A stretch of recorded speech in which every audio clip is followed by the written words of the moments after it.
Hi, everybody. This is SAAD for the SAAD Truth. I'm still trying to recover from a very nasty cough and cold, but the battle of ideas always beckons. And so I thought that I would take a few moments uh, between coughs to weigh in on the latest campus lunacy, in this case, that occurred at Wilfrid Laurier University right here in Canada, involving an admirable and courageous TA by the name of Lindsay Shepherd.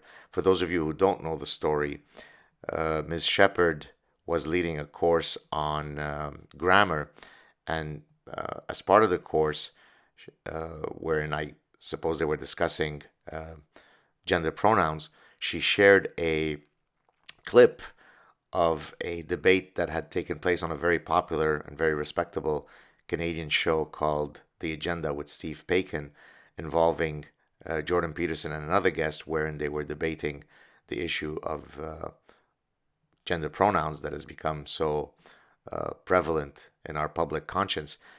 And for having had the temerity and audacity of having exposed her students to this debate that again was aired on Canadian national television, she was summoned to an Orwellian meeting, hence the image that you see before you, uh, wherein she was asked to explain herself.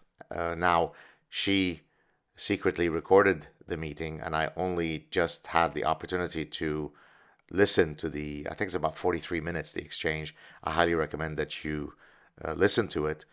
Now, there are so many things in that exchange that are worthy of exploration. I mean, literally, I think that someone should take the transcript and analyze it line by line, because it is a perfect demonstration of the cancerous mindset that has parasitized so many people whom we colloquially refer to as social justice warriors.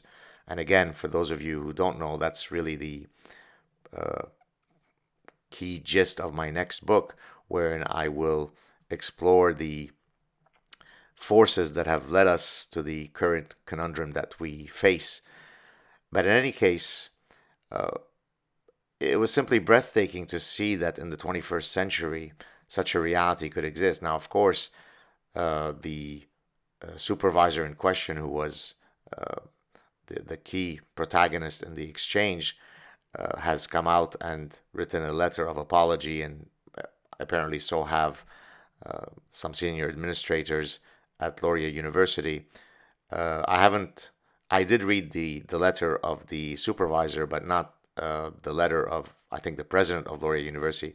But in any case, uh, I don't take much solace in these letters, because they were really nothing more than damage control. Had she not had the foresight to secretly record the astonishing violations that she was experiencing, um, none of this would have seen the light of day, and they would have certainly doubled down in their positions. But now that they were exposed, they're trying to engage in damage control. I don't remember the exact saying, but I think it goes something like this, right?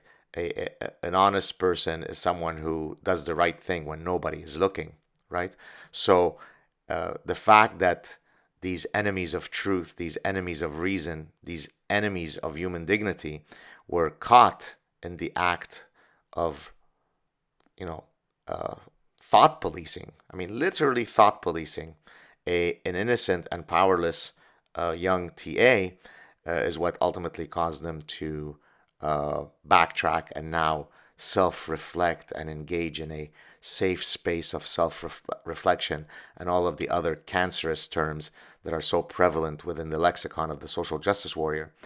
Now, I should mention, and I don't say this to appear as though I'm gleefully saying I told you so, but if you remember my testimony back in May 2017 in front of the Canadian Senate regarding Bill C-16, those of you who watched it will remember that my prepared remarks, the key gist of those remarks, were really to simply point out the fact that there are some consequences that might come down the road regarding the bill in question, because of the general politically correct thought policing zeitgeist that is so prevalent in our society today. And I specifically took my personal example to make that point. I said, look, Harvard University's LGBTQ office has come out with a pamphlet whereby they officially state that the promulgation of, quote, fixed binaries and biological essentialism, close quote,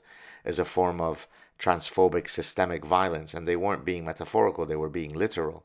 And so, viewed from that lens, anything that I say in my courses, wherein I teach evolutionary consumption and evolutionary psychology, any research that I do where I quote recognized fixed binaries and use biological essentialism, which basically means to argue that there are some biological mechanisms that define or shape human affairs, all of that could be construed as transphobic systemic violence.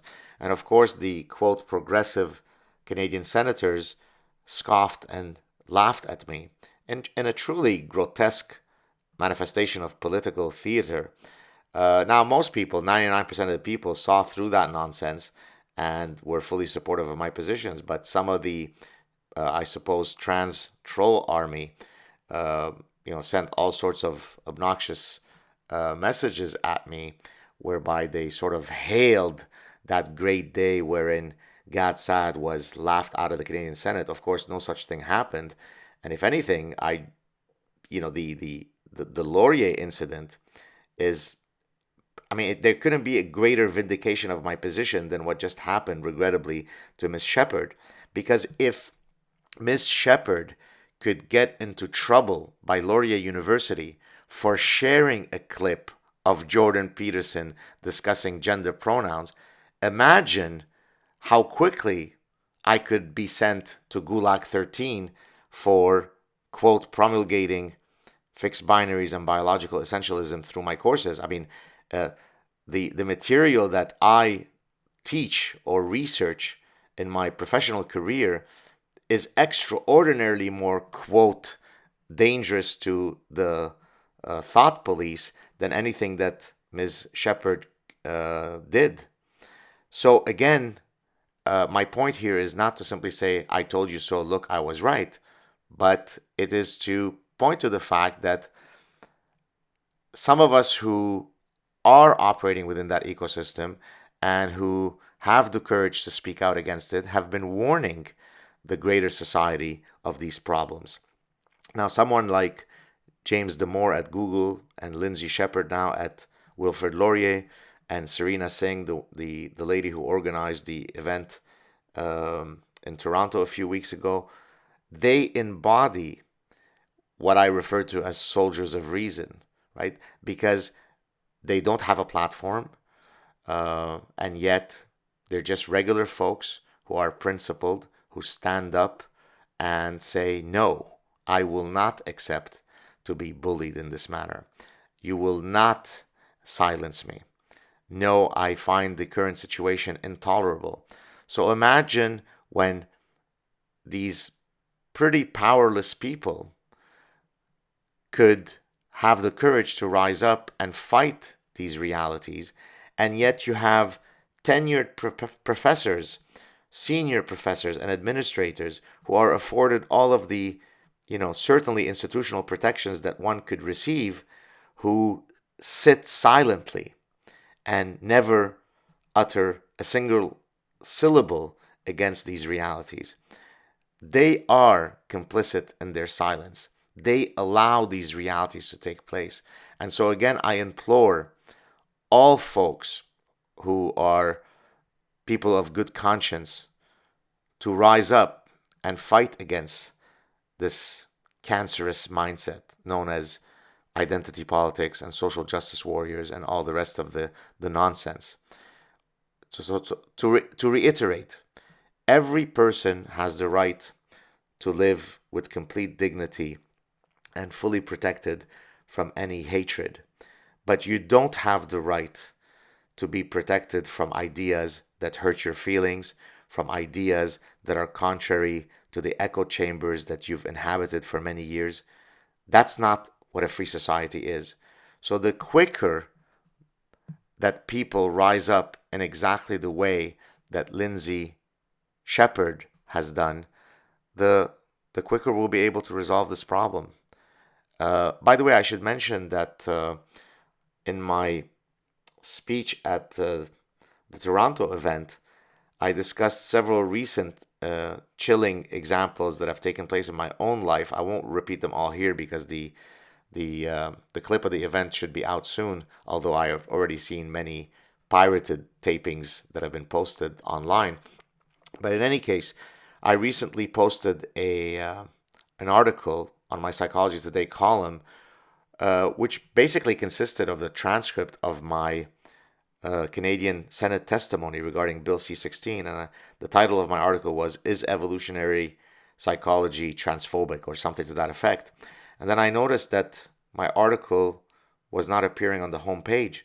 And so I wrote to the editor to find out what was going on. And one editor, who was the one who pulled it, explained to me that well, it contained, mere opinions, and he gave a couple of examples of sentences that I had used that he thought were objectionable, and so he decided to pull my article. So just to give you a context, I think I've published so far something like 297 articles on my Psychology Today blog since 2008. The last few years, I haven't been very active in that forum, but previously I had been probably one of the more popular writers on that site. I think I'm approaching close to 5 million readers or total views, and I'd never had any problems. But in this case, simply sharing the official Canadian Senate testimony was considered a thought crime, and so it was pulled by Psychology Today. Now, they still allowed me to post it in the subdivisions. I think it was posted in the gender category and the maybe evolutionary psychology category, but it didn't appear on the home page, which of course is the place where any article garners most of its views. So again, this gives you a sense of the environment that we live in.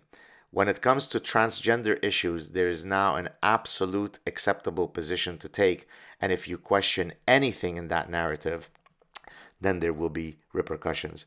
This is not what a free society is, and if you love freedom, then you should be doing whatever you can to fight these profoundly problematic forces. Thank you for listening. I wish you a good day. Talk to you soon. Ciao.